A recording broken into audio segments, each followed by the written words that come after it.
is Brittany here with Surfing Waves of Light, and this is the first video of my Lofoten Islands video series.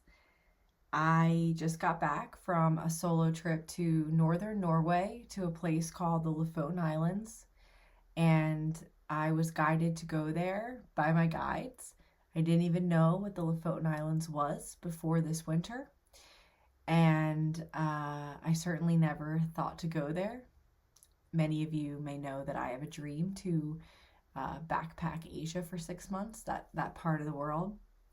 So it definitely wasn't number one on my list either to go to Europe, but I was inspired to do so. And so I've been reflecting a lot about my experiences, and I channeled a script. This is a new style for me. I do channel sometimes via writing, but typically I channel verbally in the moment. So I'm going to read you the script that I just channeled, but just wanted to give some updates of what to expect in this video. So when I found out from my guides that I was going to be going to the Lofoten Islands, the idea in my head was that I was going to record a video every day and then post it. And I did record a video almost every day, but I was always really blocked in posting it. And so this channeling is going to give some clarity on the structure of this series. It turns out that, like my favorite movies and TV shows, we're not going to be sharing the information in order. In fact, we're going to be sharing it in how I'm guided to share it. So today is April 10th. I got back from this trip on Tuesday, and I am still processing a lot of these experiences. So join me as I process these experiences. All right, so here I go. And I may repeat a few things, but bear with me. I want to read it as it came through. Okay, hey everybody, this is Brittany here with Surfing Waves of Light. And today I'm going to be talking about some themes of my world, of experience, what I'm currently experiencing. One of the ways that I experience this reality is through timelessness, aka non-logical time. And so many of you may have noticed that I tend to say that I'm going to post a video every day, or do this or do that. And what the guys have explained to me is that I do not function in linear time, and it takes me a lot more time to process things than others.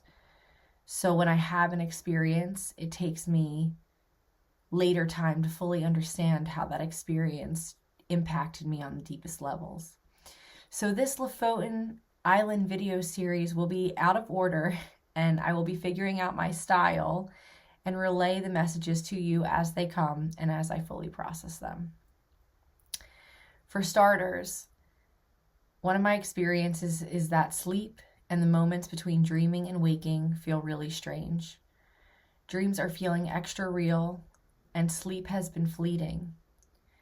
I was talking on the phone with my little sister, who just had surgery, and I just came back from my trip from the Lofoten Islands, literally the Arctic Circle of northern Norway, so far away from my home, and now I'm back and it doesn't even feel real.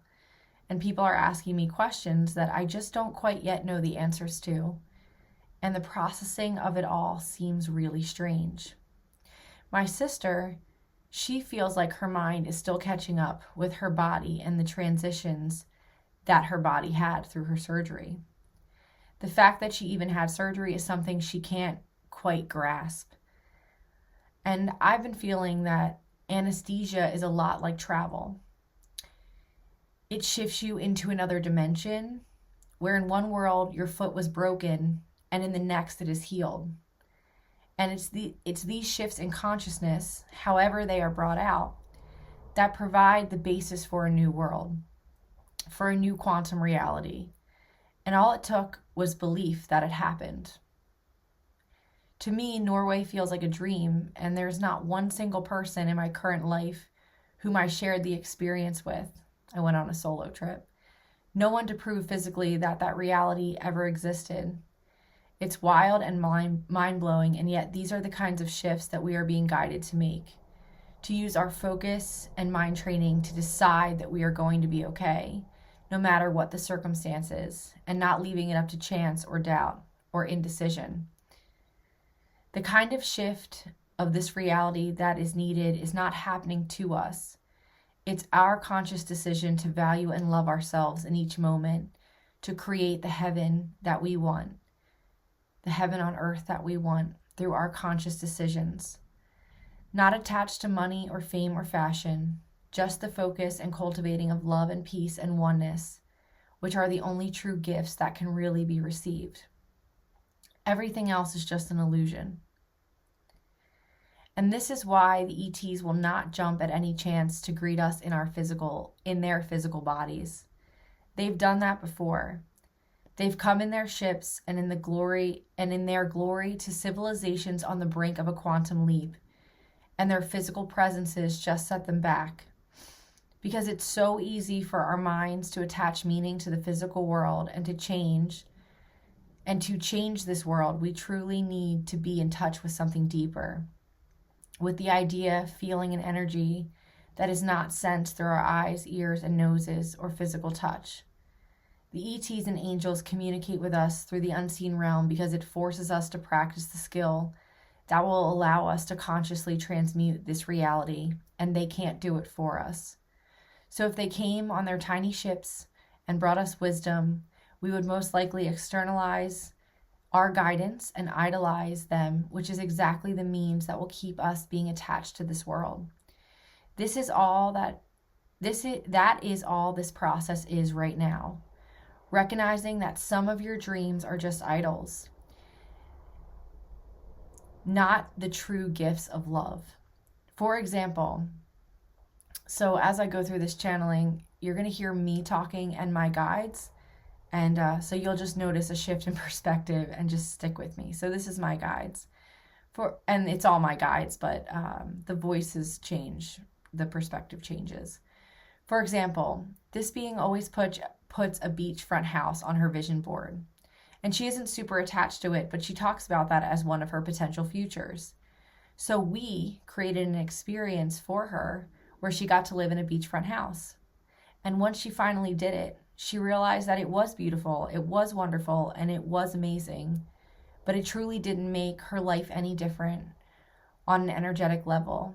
And so now her idolization of that reality has been removed. Not that she may not still live in a beachfront house someday, but she doesn't have that attachment to it that we noted that she had. Now her mind can focus more on other creations, and what will come will come. We've tested this being in many ways, and it's forced her to adapt and release attachment. And it may sometimes look cruel, and some of you out there may be looking around at your friends' and family's lives and seeing your own as much more difficult or uneasy. Maybe in the realms of housing, relationships, or jobs, etc., things are not working out as you'd hoped. And for others, it seems to go quite easy. Know that those of you who are awake are being placed in situations which will release you of your idols. And the process of shifting this can be quite intense, since the conditioning on this planet is heavy in attachment. This work you are doing, whether it takes days, months, years, or generations, it is hard now, but it is saving you so much time in the end. And while it may feel unfair when your relationship isn't working out and your friends all have great boyfriends, and when your housing situation isn't the best and your friends all have great houses, and your job is unsteady or unsure and your friends all have great jobs, know that while it feels unfair, this is actually a massive gift. Your attachment to outcomes will always keep you in this low frequency reality and will not allow you to create this 5D that so many of you are so deeply on a soul level wanting to create. The happier you are in 3D, the less likely you are to transmute this reality into a higher one. And so my sister and I were talking about how losing our dad was one of the hardest things we could have ever imagined. We talked about how of our family, me, my mom, my sister, my dad, we may not have all always been close, but we were all always close with my dad. And how it's taken a long time, like over 6 years, to fully process it it all and heal, and we've probably still not fully processed it all. And even feel its realness and the duality of knowing that someone is around energetically, but also missing their presence physically. It's been the hardest thing that's ever happened and still is. And yet I can see so many gifts. I can see how facing my greatest fear has forced me to reach deep down into myself to uncover the skills and traits I've had all along. This deep trust, faith, and strength that I would have never have needed to tap into if my dad had not graced me with the gift of his passing. We are the bridges between two worlds, us light workers. We are the bridges between two worlds. And when you begin to deeply understand the nature of this reality, it can feel quite painful indeed. The pain of now knowing you lived under an unloving illusion can feel hurtful and can make that time feel like a straight waste. This being sister was sharing of her very real dreams about her father. My sister was saying that she was having dreams with my dad that felt very real, and that she was talking to him in the dreams, and then waking up and it all was feeling so real, but then being confronted with this reality of him not being here, and then waking up and going to work and doing the day-to-day sort of uneventful tasks. That's quite a duality, and it's deep, and that's a lot for first thing in the morning, to go from feeling and talking to your dad, who is someone who is a best friend of yours, very close of yours, to then waking up to the reality that he's not here.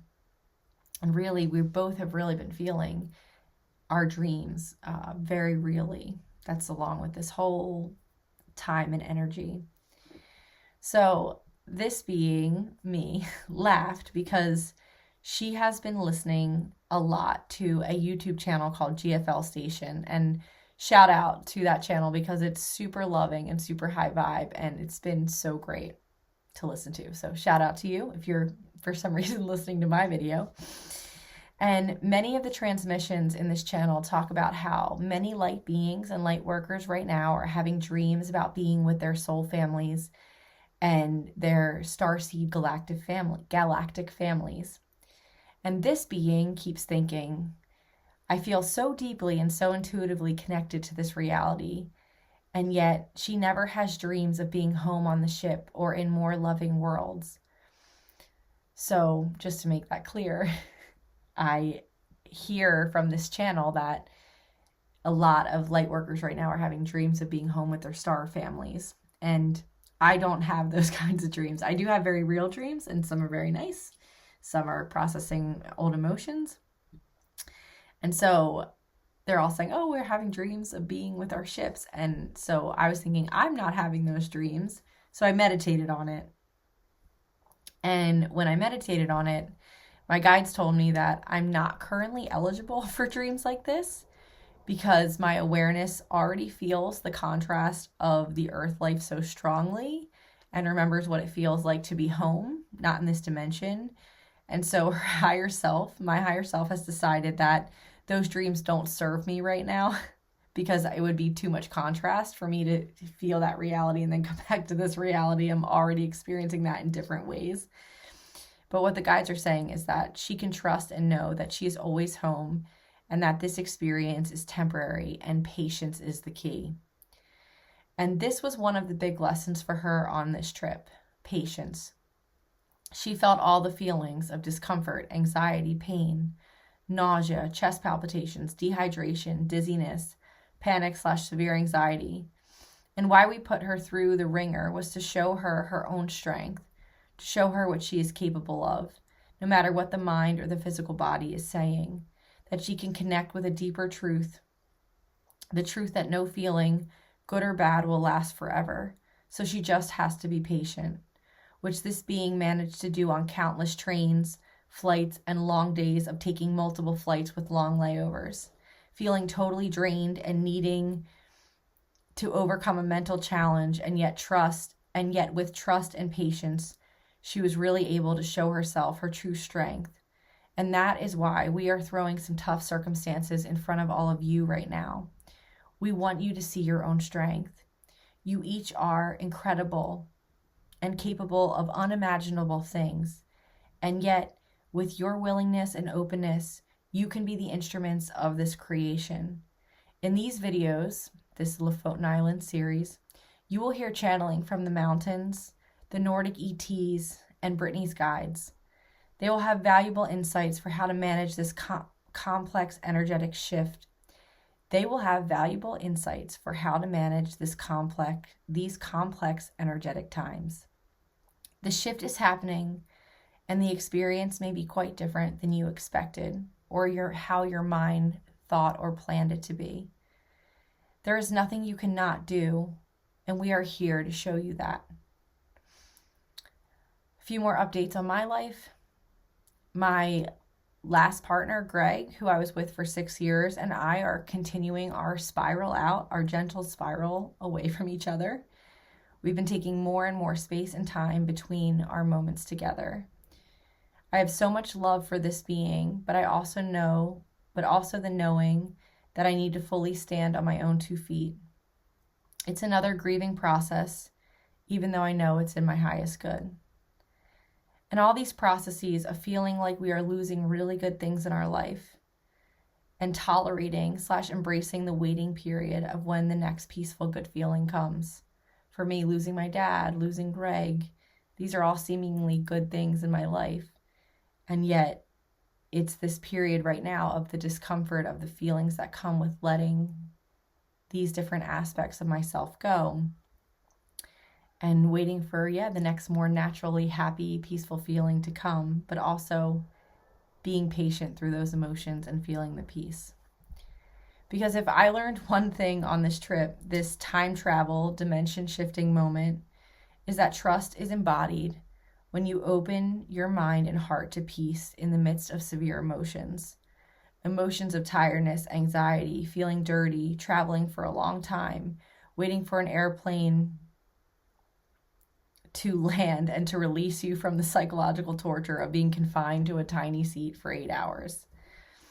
This is a deeply transformational time. Whew.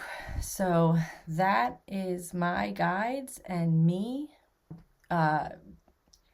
giving the first step of processing of this trip. This is video 1. We'll see what video 2 brings. Like I said, I recorded videos most of the days I was there, so I'm looking forward to posting those.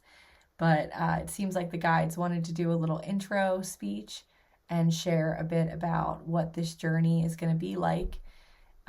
Just want to send all of you out there lots of love. I know so many of my friends and clients have lost their jobs and their partners and are going through really massive shifts right now, and in all sorts of ways.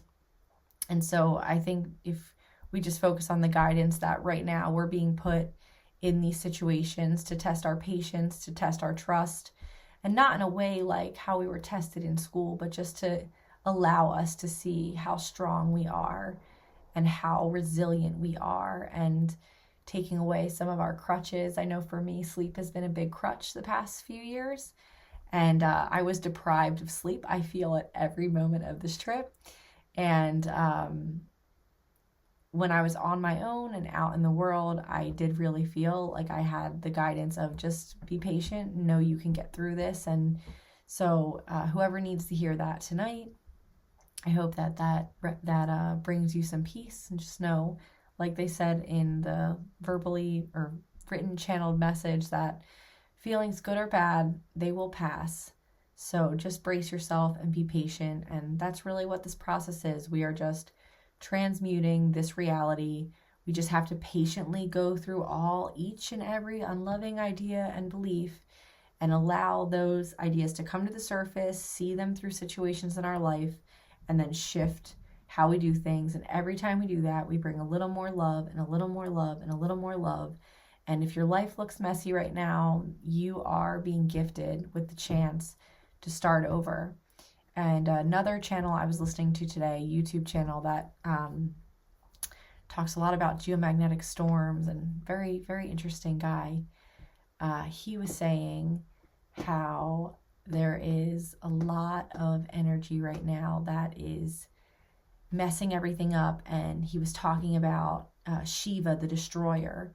And he said, before you can create, you must destroy. So if your world feels like it's getting destroyed right now, know that that is because it is making space for the creation. And that's why Shiva, the destroyer, he plays such a valuable role. It's not a destructive in a murderous, terrible way. It's a destruction. It's a clearing.